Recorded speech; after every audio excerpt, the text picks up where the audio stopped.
করে নিয়েছেন। এমনকি নিজ দলের সংস্কারপন্থীদের ব্যাপারে তার উক্তি পদ্মার অন্তরালে এই সমঝোতারই আরেক প্রমাণ। আমাকে এক সময় একটা পর্যায়ে প্রস্তাব দেওয়া হয় যে যারা আপনার সাথে বেইমানি করেছে, যারা আপনার বিরোধিতা করছে আপনার দলে, আপনি খালি বলে দেন, আমি তাদের বিরুদ্ধে ব্যবস্থা নেব, আমরা তাদেরকে গ্রেপ্তার করব। তো প্রথম দিন বলার পরে আমি বলছি, দেখেন আমার কারো প্রতি কোনো অভিযোগ নাই। ঘরে ছেলে থাকলে সব ছেলেই যে সুসন্তান হবে তা তো না, দু একটা কুসন্তান হয়। যেই নেত্রীর নিজ দলের নেতাদের ব্যাপারে এমন ধারণা, তারা কিভাবে দেশ গঠনে অবদান রাখবে, এ প্রশ্ন আজ অনেকের।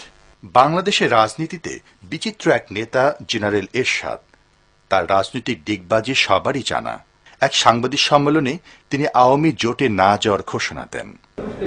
আমি 14 দলে যাচ্ছি না, আমি কোনো জোটে যাচ্ছি না। আমি নির্বাচন করলে এককভাবে নির্বাচন করব, আমি কোনো জোটে যাচ্ছি না। এরশাদ সে কথা রাখেননি।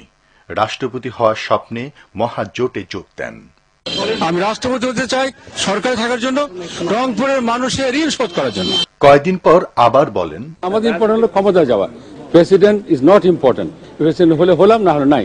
না, কাহিনী এখানে শেষ নয়। আবারও ডিগবাজি দেন এরশাদ। মহাজোটে থাকা নিয়ে সন্দেহ দেখা দিয়েছে। যতই চেষ্টা করুক এটা মহাজোট আর জোড়া লাগবে। 41টা হোক, 61 হোক, 101টা হোক, জাতীয় পার্টি মহাজোটে নাই।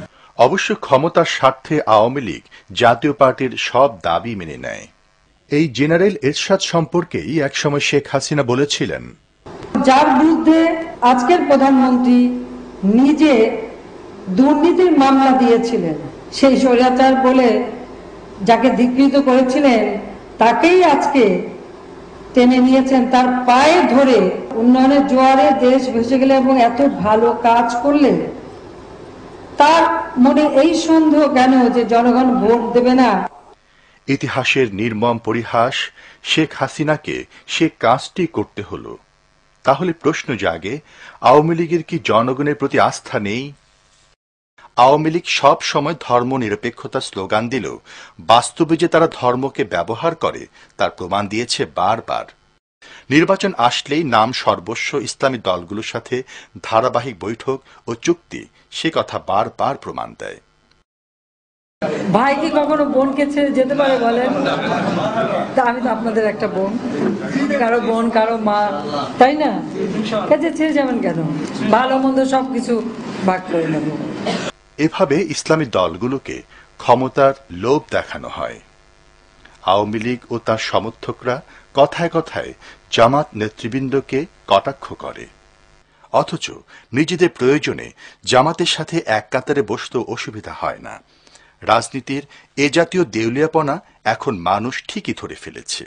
বঙ্গভবনের অনুষ্ঠানও কিন্তু বয়কট করেন বাংলাদেশের অনেক রাজনৈতিক দল, অথচ এদেরকেই যখন বিদেশি কূটনীতিকরা ডাকেন তাদের বাসায় ব্রেকফাস্ট করতে কিংবা ডিনার করতে, রীতিমতো প্রতিযোগিতা শুরু হয়ে যায় তাদের যাওয়ার জন্য।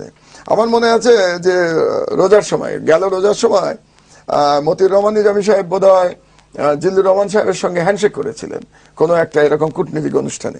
সেটা নিয়ে খুব হইচই শুরু হলো। তখন আওয়ামী লীগ থেকে বলা হলো যে এটা একটা ধর্মীয় অনুষ্ঠান ছিল, ধর্মীয় অনুষ্ঠানে হ্যান্ডশেক করতেই পারে। কদিন আগে দেখলাম, যেদিন বারাক ওবামার রেজাল্ট দিচ্ছিল এবং তিনি বিজয়ী হলেন, সেদিন সকালে আবার ব্রেকফাস্টে ডেকেছিলেন মার্কিন রাষ্ট্রদূত মরিয়ার্টি সাহেব কোনো এক জায়গায়, হোটেলে বা তার বাসায়, আমার ঠিক স্মরণে নেই। এবং সেখানে আপনাকে আমি বলছি, বাংলাদেশের প্রায় প্রতিটি মেজর পার্টি সেখানে অংশগ্রহণ করেছিল। বিএনপি ছিল, আওয়ামী লীগ ছিল, জাতীয় পার্টি ছিল, জামাত ছিল, এবং ওখানে কিন্তু কোনো ধর্মীয় অনুষ্ঠান ছিল না এটা। কিন্তু সেখানে আওয়ামী লীগের জামাতের সঙ্গে একসাথে গিয়ে নাস্তা খেতে জাত যায়নি। সারা দুনিয়া আজ অস্থির। শক্তিধর দেশগুলোর চাপিয়ে দেওয়া যুদ্ধ আর সীমাহীন মানবাধিকার লঙ্ঘনে যখন অশান্তি দাবানল ছড়িয়ে পড়ছে বিশ্বের বিভিন্ন অঞ্চলে, যখন সে দাবানল উপমহাদেশের বিভিন্ন দেশেও ছড়িয়ে পড়ছে, তখন তুলনামূলকভাবে অনেক শান্ত বাংলাদেশি নেতা নেত্রীদের যেখানে দায়িত্বশীল ভূমিকা রাখার কথা, যেখানে চারদলীয় জোট সরকার ধর্মের নামে সন্ত্রাস সৃষ্টিকারীদের অল্প সময়ে কার্যকর ও দক্ষতার সাথে দমন করে সারা দুনিয়ায় দৃষ্টি আকর্ষণে সক্ষম হয়েছে, সেখানে শেখ হাসিনা পুত্র সজীব ওয়াজেদ জয় প্রকাশ করে দিলেন তাদের ভবিষ্যৎ পরিকল্পনার কথা।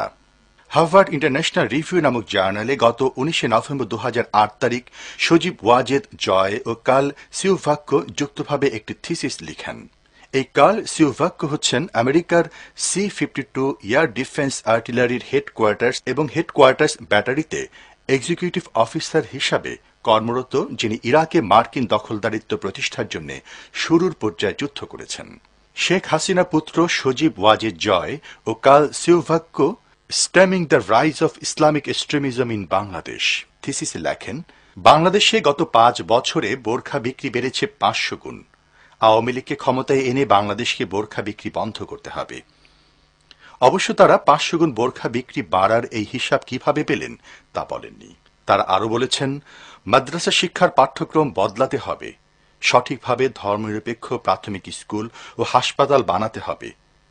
মানুষের চিকিৎসার জায়গা হাসপাতালে যে ধর্মনিরপেক্ষ হাসপাতাল হতে পারে এই প্রথম জানা গেল।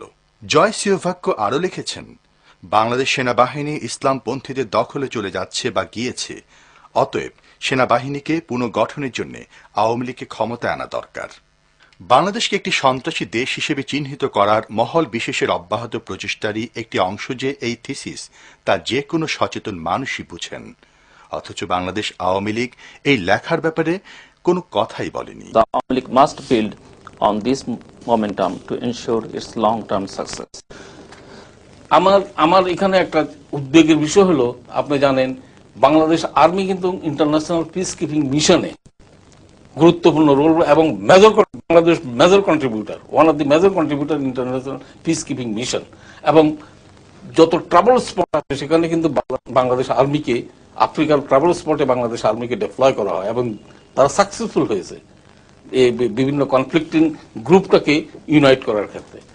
এখন এই যে লেখাটা যে 35% মাদ্রাসা ব্যাকগ্রাউন্ড আর্মি রিক্রুটমেন্ট, এটা কিন্তু পশ্চিমা যারা আমাদেরকে শান্তিরক্ষী বাহিনীর ইয়া করে তাদেরকে কিন্তু বিচলিত করতে পারে এবং তাদের চিন্তা করতে পারে, চিন্তার উদ্বেগ করতে পারে তারা শান্তিরক্ষী বাহিনীর নামে কাকে পাঠাচ্ছে বিভিন্ন জায়গায়। এবং